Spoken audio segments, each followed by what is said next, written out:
पहला प्रश्न है आपके सामने कि भारतीय राष्ट्रीय कांग्रेस के हरिपुरा अधिवेशन की अध्यक्षता निम्नलिखित में से किसने की थी? चित्तरंजन दास ने, जेपी कृपलानी ने, सुभाष चंद्र बोस ने और पंडित जवाहरलाल नेहरू ने। बताइए यहाँ पर 1 नंबर प्रश्न का सही आंसर क्या है? भारतीय राष्ट्रीय कांग्रेस के हरिपुरा अधिवेशन की अध्यक्षता किसने की थी? तो 1 नंबर प्रश्न का जो भी कैंडिडेट यहाँ पर ऑप्शन नंबर सी बता रहे हैं, सुभाष चंद्र बोस, बिल्कुल ही सही जवाब है। बेहद ही इंपॉर्टेंट प्रश्न है ये। नेक्स्ट यहाँ पर सेकेंड प्रश्न है कि 1940 में मुस्लिम लीग के अधिवेशन में पाकिस्तान के सृजन का प्रस्ताव किसने रखा था? मोहम्मद अली जिन्ना ने, बी है मोहम्मद इकबाल ने, सी है चौधरी रहमत अली ने और डी है खलीकुज्मे ने। बताइए यहाँ पर सेकेंड प्रश्न का सही आंसर क्या है?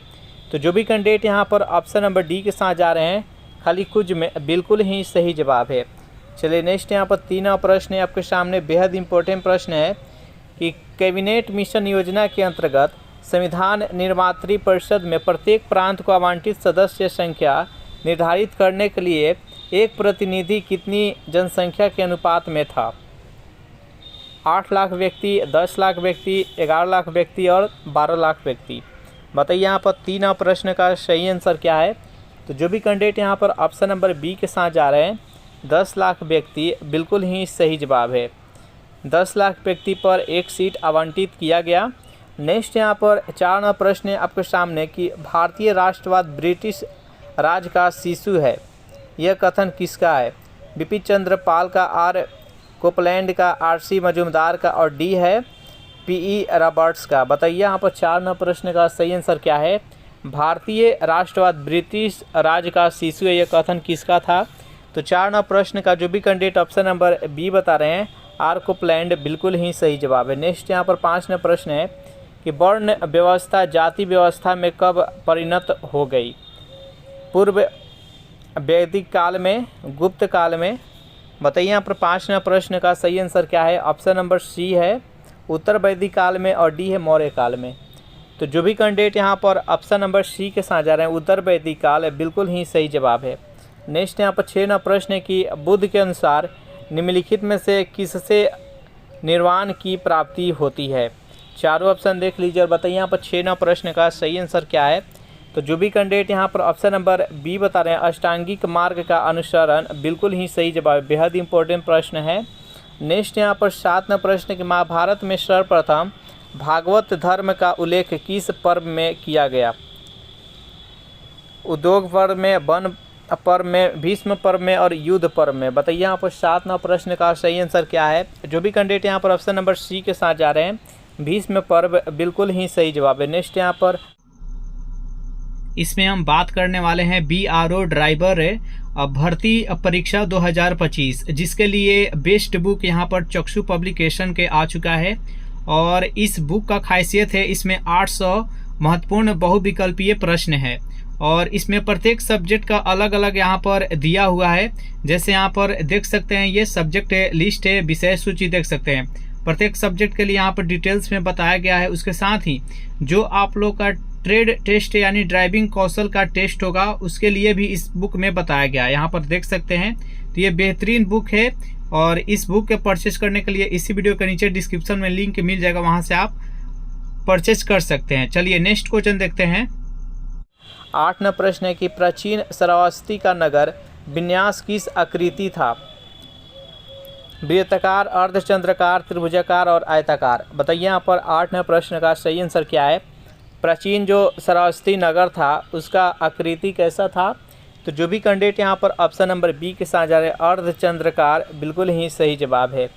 नेक्स्ट यहाँ पर 9 प्रश्न है कि 9 मुसलमान निम्नलिखित में से कौन थे? दिल्ली के पास बसे मंगोल के वंशज जिन्होंने इस्लाम स्वीकार कर लिया था। इस्लाम स्वीकार करने वाले हिंदू, खलजी सुल्तान और इलबरी सुल्तान। बताइए यहाँ पर 9 प्रश्न का सही आंसर क्या है? तो जो भी कैंडिडेट यहाँ पर ऑप्शन नंबर ए बता रहे हैं कि दिल्ली के पास बसे मंगोल के वंशज जिन्होंने इस्लाम स्वीकार कर लिया था, यही 9 मुसलमान है। जो भी कैंडिडेट यहाँ पर ऑप्शन नंबर ए के साथ जा रहे हैं, बिल्कुल ही सही जवाब है। 10 प्रश्न की 13वीं सदी में बख्तियार खिलजी ने बंगाल के किस राजा को पराजित किया था? ऑप्शन नंबर ए है महीपाल को, बी है लक्ष्मण सेन को, सी है शशांक को और डी है गृहवर्मन को। बताइए यहाँ पर 10 ना प्रश्न का सही आंसर क्या है। जो भी कैंडिडेट यहाँ पर ऑप्शन नंबर बी के साथ जा रहे हैं, लक्ष्मण सेन, बिल्कुल ही सही जवाब है। और बख्तियार खिलजी के द्वारा ही नालंदा विश्वविद्यालय को तोड़वाया गया था और ध्वस्त करवाया गया था, जला दिया गया था, याद रखिएगा। नेक्स्ट यहाँ पर 11वां प्रश्न है, निम्नलिखित में से कौन सी साहित्यिक कृति कृष्णदेव राय ने लिखी थी। कविराज मार्गा, उषा परिणाम, अमुक्तमाल्याद और कथा सरिस्तागा। बताइए यहाँ पर 11वां प्रश्न का सही आंसर क्या है। बेहद इंपॉर्टेंट प्रश्न है। इनमें से कौन सा साहित्य कृति है जो कि कृष्णदेव राय के द्वारा लिखा गया था। 11वां प्रश्न का जो भी कैंडिडेट यहाँ पर ऑप्शन नंबर सी बता रहे हैं, अमुक्तमाल्याद, बिल्कुल ही सही जवाब है। कृष्णदेव राय किस वंश के थे, तो ये तुलुवा वंश के थे, याद रखिएगा। दक्षिण विजयनगर साम्राज्य का सबसे प्रतापी और सबसे ज़्यादा राज्य को विस्तार करने वाला शासक थे। नेक्स्ट यहाँ पर 12वां प्रश्न है कि विजयनगर के किस शासक ने चीन के सम्राट के पास अपना राजदूत भेजा था। हरिहर प्रथम ने, बुक्का ने, कृष्णदेव राय ने और सलुआ नरसिंह ने। बताइए यहाँ पर 12वां प्रश्न का सही आंसर क्या है। तो जो भी कैंडिडेट यहाँ पर ऑप्शन नंबर बी बता रहे हैं, बुक्का प्रथम, बिल्कुल ही सही जवाब है। 13वां प्रश्न है आपके सामने, बेहद इंपॉर्टेंट प्रश्न है, बेहद ही सिंपल इंपॉर्टेंट प्रश्न है। घूमर कहाँ का लोक नृत्य है। मिजोरम का, पुडुचेरी का, गुजरात का और राजस्थान का। जल्दी से कमेंट कीजिए। 13वां प्रश्न का सही आंसर क्या है। घूमर कहाँ का लोक नृत्य है। तो जो भी कैंडिडेट यहाँ पर ऑप्शन नंबर डी बता रहे हैं, राजस्थान, बिल्कुल ही सही जवाब है। नेक्स्ट यहाँ पर 14वां प्रश्न है, निम्नलिखित में से कौन सा एक सही सुमेलित नहीं है। शेरपा नेपाल से, थारू उत्तराखंड से, टोडा दक्षिण भारत से और जुलू उड़ीसा से। बताइए यहाँ पर 14वां प्रश्न का सही आंसर क्या है। निम्नलिखित में से कौन सा सही सुमेलित नहीं है। तो जुलू उड़ीसा से सही सुमेलित नहीं है, तो इसका राइट आंसर हो जाएगा ऑप्शन नंबर डी। नेक्स्ट यहाँ पर 15वां प्रश्न है कि पश्चिमी राजस्थान की मिट्टी में किसकी मात्रा अधिक होती है। एल्युमिनियम का, कैल्शियम का, नाइट्रोजन का। बताइए यहाँ पर 15वां प्रश्न का सही आंसर क्या है। पश्चिमी राजस्थान की मिट्टियों में किसकी मात्रा सबसे अधिक होती है। तो कैल्शियम की होती है। जो भी कैंडिडेट यहाँ पर ऑप्शन नंबर बी के साथ जा रहे हैं, बिल्कुल ही सही जवाब है। चलिए नेक्स्ट क्वेश्चन देख लेते हैं। सेशन आप लोग को अच्छा लग रहा है तो जल्दी से लाइक और अपने दोस्तों के पास शेयर कर दिए। जितने भी स्टडी आपके पास ग्रुप है, टेलीग्राम है या व्हाट्सएप है, उसमें इसको प्रयास कीजिएगा शेयर करने के लिए। 16वां प्रश्न है कि संसार का आर्द्रतम स्थान कौन सा है। चेरापूंजी, मासिनराम, सिंगापुर और बायलिन। बताइए यहाँ पर 16वां प्रश्न का सही आंसर क्या है। संसार का सबसे आर्द्रतम स्थान कौन सा है। तो मासिनराम है। किस राज्य में है। तो ये मेघालय में है, याद रखिएगा। तो जो भी कैंडिडेट यहाँ पर ऑप्शन नंबर बी के साथ जा रहे हैं, बिल्कुल ही सही जवाब है। नेक्स्ट यहाँ पर 17वां प्रश्न है कि बेतार संचार पृथ्वी के सतह को निम्नलिखित द्वारा परिवर्तित किया जाता है। क्षोभ मंडल, संताप मंडल, आयन मंडल और बहिर्मंडल। बताइए यहाँ पर 17वां प्रश्न का सही आंसर क्या है। बेतार संचार पृथ्वी की सतह को निम्नलिखित द्वारा परिवर्तित किया जाता है। तो 17वां प्रश्न का जो भी कैंडिडेट यहाँ पर सी बता रहे हैं, आयन मंडल, बिल्कुल ही सही जवाब है। नेक्स्ट यहाँ पर 18वां प्रश्न है कि निम्न में से कौन सा बांध नर्मदा पर नहीं है। बरगी बांध, ओंकारेश्वर बांध, इंदिरा सागर और बाण सागर। बताइए यहाँ पर 18वां प्रश्न का सही आंसर क्या है। निम्नलिखित में से कौन सा बांध नर्मदा नदी पर नहीं है। तो 18वां प्रश्न का जो भी कैंडिडेट यहाँ पर डी बता रहे हैं, बाण सागर, बिल्कुल ही सही जवाब है। नेक्स्ट यहाँ पर 19वां प्रश्न है कि दामोदर घाटी निगम की स्थापना कब हुई थी। 1945 में, 1946 में, 1947, 1948। बताइए यहाँ पर 19वां प्रश्न का सही आंसर क्या है। दामोदर घाटी निगम की स्थापना कब हुई थी। तो 19वां प्रश्न का जो भी कैंडिडेट यहाँ पर डी बता रहे हैं, 1948, बिल्कुल ही सही जवाब है।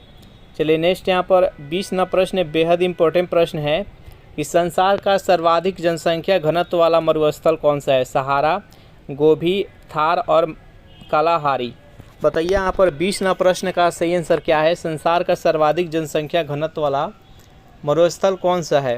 तो 20वां प्रश्न का जो भी कैंडिडेट यहाँ पर ऑप्शन नंबर सी के साथ जा रहे हैं, थार मरुस्थल, बिल्कुल ही सही जवाब है। ये कहाँ पर है। तो ये भारत में है।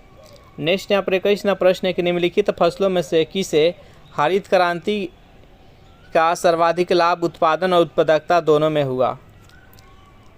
ज्वार में, मक्का में, चावल और गेहूं में। बताइए यहाँ पर 21वां प्रश्न का सही आंसर क्या है। हरित क्रांति के तहत सबसे अधिक किस फसल में उत्पादन हुआ। सबसे ज़्यादा उत्पादन में वृद्धि हुआ। तो जो भी कैंडिडेट यहाँ पर ऑप्शन नंबर डी के साथ जा रहे हैं, गेहूँ बता रहे हैं, बिल्कुल ही सही जवाब है। इसका उत्पादन में 3 गुना वृद्धि हुआ था, याद रखिएगा। नेक्स्ट यहाँ पर 22वां प्रश्न है कि मानव ने चंद्रमा पर पहला कदम कब रखा, यानी मानव के द्वारा चंद्रमा पर पहला पैर कब रखा गया था। 1953 में, 1963, 71 और 69। बताइए यहाँ पर 22वां प्रश्न का सही आंसर क्या है। तो नील आर्मस्ट्रांग द्वारा 1969 में चंद्रमा पर पहला पैर रखा गया था। जो भी कैंडिडेट यहाँ पर ऑप्शन नंबर डी के साथ जा रहे हैं, बिल्कुल ही सही जवाब है। नेक्स्ट यहाँ पर 23 नंबर बेहद इंपॉर्टेंट प्रश्न है कि ब्रिक्स विकास बैंक का मुख्यालय कहाँ है। ब्राज़ीलिया है, शंघाई है, नई दिल्ली है, जोहान्सबर्ग है। बताइए यहाँ पर 23वां प्रश्न का सही आंसर क्या है, जल्दी से कमेंट कीजिए। तो जो भी कैंडिडेट यहाँ पर ऑप्शन नंबर बी के साथ जा रहे हैं, शंघाई बता रहे हैं, बिल्कुल ही सही जवाब है।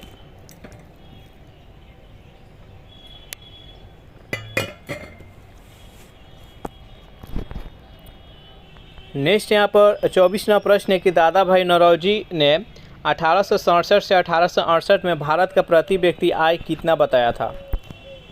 1 रुपया, 10 रुपया, 20 रुपया और 100 रुपया। बताइए यहाँ पर 24वां प्रश्न का सही आंसर क्या है। दादा भाई नौरोजी के द्वारा 1867 ईस्वी में भारत के प्रति व्यक्ति आय कितना निकाले थे, कितना बताए थे। तो 24वां प्रश्न का जो भी कैंडिडेट यहाँ पर सी बता रहे हैं, 20 रुपया, बिल्कुल ही सही जवाब है। नेक्स्ट यहाँ पर 25वां प्रश्न है, भारत में बैंकों द्वारा प्राथमिक क्षेत्र से तात्पर्य किसको ऋण देने से है। कृषि को, लघु एवं छोटे उद्यम को, निर्बल वर्ग को और उपयुक्त सभी। बताइए यहाँ पर 25वां प्रश्न का सही आंसर क्या है। तो भारत में बैंकों द्वारा प्राथमिक क्षेत्र से तात्पर्य किस को ऋण देने से है। तो कृषि को भी है, लघु एवं छोटे उद्यम को भी है, दुर्बल वर्ग को भी है, यानी उपयुक्त सभी इसका राइट आंसर हो जाएगा। जो भी कैंडिडेट यहाँ पर ऑप्शन नंबर डी के साथ जा रहे हैं, बिल्कुल ही सही जवाब है। नेक्स्ट यहाँ पर 26वां प्रश्न है कि केलकर समिति की सिफारिशों को ध्यान में रखते हुए कब से कोई नया क्षेत्रीय ग्रामीण बैंक स्थापित नहीं किया गया। अप्रैल 1984 से अप्रैल 1985, ऑप्शन नंबर सी है अप्रैल 1986 और अप्रैल 1987। बताइए यहाँ पर 26वां प्रश्न का सही आंसर क्या है। तो जो भी कैंडिडेट यहाँ पर ऑप्शन नंबर डी बता रहे हैं, अप्रैल 1987, बिल्कुल ही सही जवाब है। नेक्स्ट यहाँ पर 27वां प्रश्न है कि विदेशी व्यापार का भुगतान संबंधित है आयात के गुणों से, निर्यात के गुणों से, विदेशी व्यापार गुणक से और भुगतान संतुलन से। बताइए यहाँ पर 27वां प्रश्न का सही आंसर क्या है। विदेशी व्यापार का भुगतान संबंधित है, किससे संबंधित है। तो 27वां प्रश्न का जो भी कैंडिडेट यहाँ पर ऑप्शन नंबर डी बता रहे हैं, भुगतान संतुलन, बिल्कुल ही सही जवाब है। नेक्स्ट यहाँ पर 28वां प्रश्न है कि निम्न में से कौन सा शेयर बाजार में सटोरियो नहीं है। तिजरिया, मंदरिया, दलाल और स्टैग। बताइए यहाँ पर 28वां प्रश्न का सही आंसर कौन सा है। निम्न में से कौन शेयर बाजार में सटोरियो नहीं है। तो 28वां प्रश्न का जो भी कैंडिडेट यहाँ पर सी बता रहे हैं, दलाल, बिल्कुल ही सही जवाब है। शेयर बाजार में किसी प्रकार का दलाल नहीं है, तो इसका राइट आंसर है ऑप्शन नंबर सी। नेक्स्ट यहाँ पर 29वां प्रश्न कि जो व्यक्ति संसद का सदस्य नहीं है वह केंद्रीय मंत्री रह सकता है, कितने माह या वर्ष के लिए रह सकता है अगर वह व्यक्ति संसद का सदस्य नहीं है। तो बताइए 1 वर्ष, 6 माह के लिए, 3 माह के लिए और 1 माह के लिए। बताइए यहाँ पर 29वां प्रश्न का सही आंसर क्या है। तो जो भी कैंडिडेट यहाँ पर ऑप्शन नंबर बी बता रहे हैं, 6 माह के लिए, बिल्कुल ही सही जवाब है। नेक्स्ट यहाँ पर 30वां प्रश्न है कि भाषा के आधार पर राज्यों का गठन हेतु राज्य पुनर्गठन आयोग की स्थापना कब की गई थी। 1956 में, 1856 में, 1957 और डी है 19, इनमें से कोई नहीं। बताइए यहाँ पर 30वां प्रश्न का सही आंसर क्या है। तो भाषा के आधार पर राज्यों का पुनर्गठन के लिए इस आयोग का स्थापना कब हुआ था। तो 1956 में, और इस आयोग के तहत 14 राज्यों का गठन किया गया था भाषा के आधार पर। नेक्स्ट यहाँ पर 31वां प्रश्न है, किसी जाति तथा जनजाति को अनुसूचित जाति तथा अनुसूचित जनजाति घोषित करने हेतु शक्ति संपन्न संवैधानिक पदाधिकारी भारत के राष्ट्रपति होते हैं, भारत का प्रधानमंत्री होते हैं, समाज कल्याण मंत्री होता है, अनुसूचित जाति अनुसूचित जनजाति आयोग का अध्यक्ष होते हैं। बताइए यहाँ पर 31वां प्रश्न का सही आंसर क्या है। तो जो भी कैंडिडेट यहाँ पर ऑप्शन नंबर ए बता रहे हैं, भारत का राष्ट्रपति के हाथ में होता है, तो इसका राइट आंसर हो जाएगा ऑप्शन नंबर ए। चलिए नेक्स्ट क्वेश्चन है यहाँ पर 32 नंबर कि अनुच्छेद 249 के खंड 1 के अंतर्गत पारित प्रस्ताव निम्नलिखित में से किससे अधिक समय के लिए प्रवृत्त नहीं रहेगा। जल्दी से बताइए 32वां प्रश्न का सही आंसर क्या है। प्रश्न कर रहा है कि अनुच्छेद 249 के खंड 1 के अंतर्गत अगर कोई प्रस्ताव पारित किया जा रहा है तो किससे अधिक समय तक प्रवृत्त नहीं रखा जा सकता, 1 माह, 3 माह, 6 माह और 1 वर्ष। तो 32वां प्रश्न का जो भी कैंडिडेट यहाँ पर डी बता रहे हैं यानी 1 वर्ष बिल्कुल ही सही जवाब है। नेक्स्ट यहाँ पर 33वां प्रश्न है, लोकसभा के अध्यक्ष द्वारा आधिकारिक तौर पर एक राजनीतिक दल अथवा राजनीतिक दलों के गठबंधन को विपक्ष की मान्यता देने हेतु कम से कम होना चाहिए 50 सदस्य, 60 सदस्य, 80 सदस्य या लोकसभा के कुल सदस्य का 10%। बताइए यहाँ पर 33वां प्रश्न का सही आंसर क्या है। तो 33वां प्रश्न का जो भी कैंडिडेट यहाँ पर ऑप्शन नंबर डी बता रहे हैं, लोकसभा के जितने सदस्य हैं उसके 10%। इसका राइट आंसर हो जाएगा ऑप्शन नंबर डी। 34वां प्रश्न है कि संविधान के किस अनुच्छेद में यह व्यवस्था की गई है कि प्रत्येक राज्य शिक्षा के प्राथमिक स्तर पर मातृभाषा में शिक्षा की पर्याप्त सुविधाओं की व्यवस्था करने का प्रयास करेगा।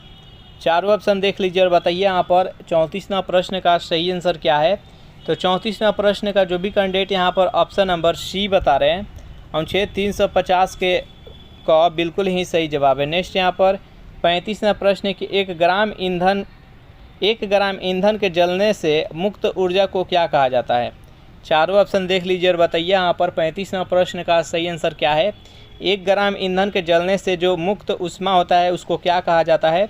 तो 35वां प्रश्न का जो भी कैंडिडेट यहाँ पर डी बता रहे हैं ऊष्मीय मान बिल्कुल ही सही जवाब है। नेक्स्ट यहाँ पर 36वां प्रश्न, निम्न में से कौन सा ऊर्ध्वपातक पदार्थ है, चीनी, नौसादर और नमक। बताइए यहाँ पर 36वां प्रश्न का सही आंसर क्या है। निम्न में से कौन सा ऊर्ध्वपातक पदार्थ है, तो नौसादर है। ऊर्ध्वपातज मतलब क्या होता है कि जब इसको हम जलाएंगे तो ठोस से डायरेक्ट गैस में हो जाएगा और गैस से डायरेक्ट यहाँ पर ठोस में हो जाएगा, उसको ऊर्ध्वपातक पदार्थ कहा जाता है। नौसादर हो गया, आयोडीन हो गया, ये सब होता है ऊर्ध्वपातक पदार्थ। नेक्स्ट क्वेश्चन देखते हैं यहाँ पर 37वां प्रश्न है कि किस अम्ल का उपयोग शीशा संचायक बैटरी में किया जाता है। सल्फ्यूरिक अम्ल, हाइड्रोक्लोरिक अम्ल, नाइट्रिक अम्ल और एसिटिक अम्ल। बताइए यहाँ पर 37वां प्रश्न का सही आंसर क्या है। किस अम्ल का प्रयोग शीशा संचायक बैटरी में किया जाता है। तो सल्फ्यूरिक अम्ल का H2SO4। जो भी कैंडिडेट यहाँ पर ऑप्शन नंबर ए के साथ जा रहे हैं बिल्कुल ही सही जवाब है। नेक्स्ट यहाँ पर 38वां प्रश्न है कि बरसात के दिनों में चमड़े पर उगने वाले कवक होता है। चारों ऑप्शन देख लीजिए और बताइए यहाँ पर 38वां प्रश्न का सही आंसर क्या है। बरसात के दिनों में चमड़े पर उगने वाला कवक होता है, कौन सा होता है। तो 38वां प्रश्न का जो भी कैंडिडेट यहाँ पर सी बता रहे हैं यानी पेनिसिलियम बिल्कुल ही सही जवाब है। नेक्स्ट यहाँ पर 39वां प्रश्न है कि किण्वन प्रक्रिया द्वारा उत्पादित पहला विटामिन कौन सा था। Vitamin C, vitamin A, vitamin B12 और विटामिन डी। बताइए यहाँ पर 39वां प्रश्न का सही आंसर क्या है। किण्वन प्रक्रिया द्वारा उत्पादित पहला विटामिन कौन सा है। तो 39वां प्रश्न का जो भी कैंडिडेट यहाँ पर ए बता रहे हैं विटामिन सी बिल्कुल ही सही जवाब है। नेक्स्ट यहाँ पर 40वां प्रश्न की जेली बनाने हेतु निम्नलिखित में से कौन सा फल सर्वाधिक उपयुक्त है। आम, पपीता, अमरूद और कैथ। बताइए यहाँ पर 40वां प्रश्न का सही आंसर क्या है। जेली बनाने हेतु निम्न में से कौन सा फल सर्वाधिक उपयुक्त है। तो 40वां प्रश्न का जो भी कैंडिडेट यहाँ पर सी बता रहे हैं अमरूद बिल्कुल ही सही जवाब है। नेक्स्ट यहाँ पर 41वां प्रश्न है कि रासायनिक रूप में सूखी बर्फ़ क्या है। एक ठोस सल्फर डाइऑक्साइड है, अशुद्ध जल से बनी बर्फ़ है, बर्फ़ का साधारण नमक मिश्रण है, ठोस कार्बन डाइऑक्साइड है। बताइए यहाँ पर 41वां प्रश्न का सही आंसर क्या है। रासायनिक रूप से जो सूखी बर्फ़ होता है उसको क्या बोलते हैं। तो ठोस कार्बन डाइऑक्साइड बोलते हैं। जो भी कैंडिडेट यहाँ पर ऑप्शन नंबर डी के साथ जा रहे हैं बिल्कुल ही सही जवाब है।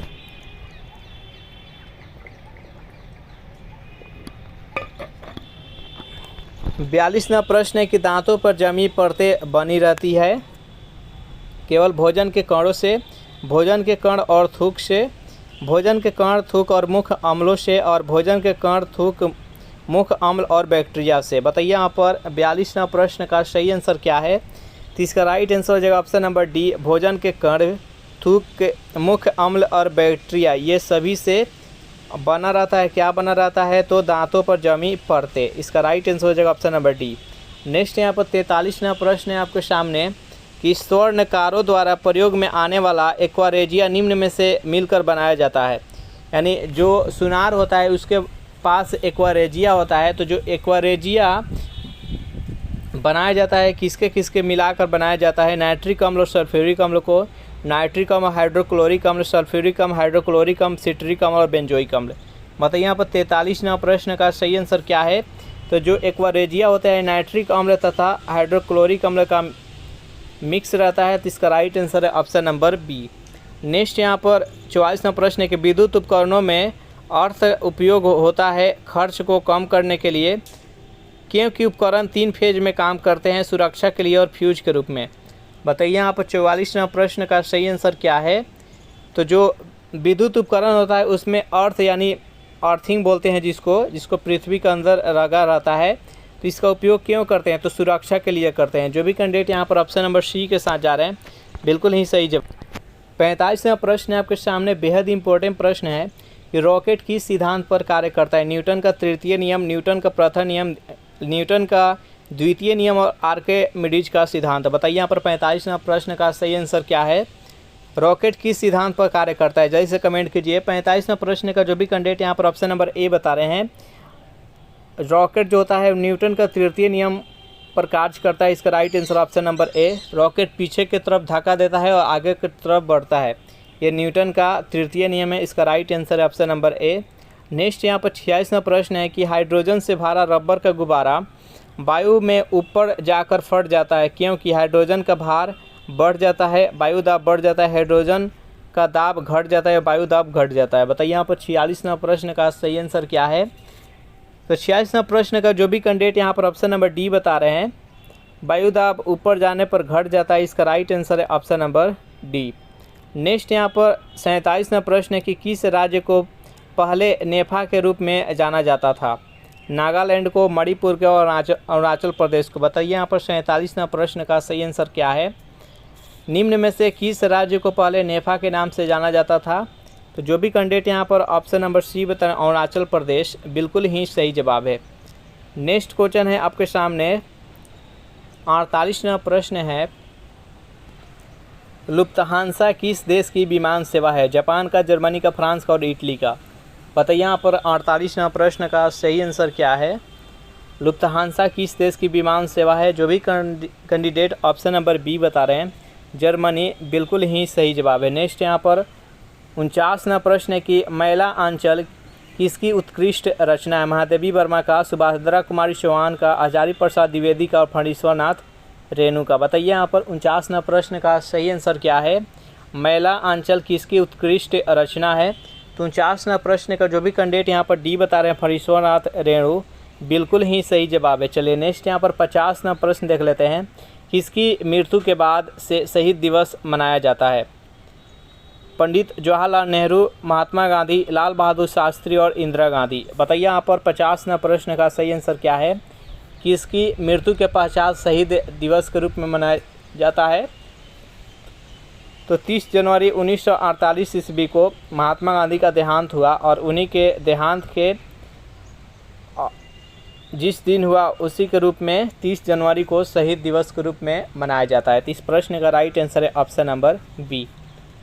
तो इस प्रकार से ये सेशन यहीं पर समाप्त हो रहा है। ये सेशन आप लोग को कैसा लगा जरूर कमेंट करके बताइएगा। सेशन आप लोग को अच्छा लगा हो तो वीडियो को लाइक कर दीजिए, अपने दोस्तों के पास शेयर कर दीजिए, और इसका अगर पीडीएफ चाहिए तो उसके लिए टेलीग्राम ग्रुप बना दिए हैं, जिसका लिंक इसी वीडियो के नीचे डिस्क्रिप्शन में मिल जाएगा, वहाँ से ज्वाइन करके पीडीएफ डाउनलोड कर सकते हैं। Thanks for watching this video. मिलते हैं नेक्स्ट वीडियो में।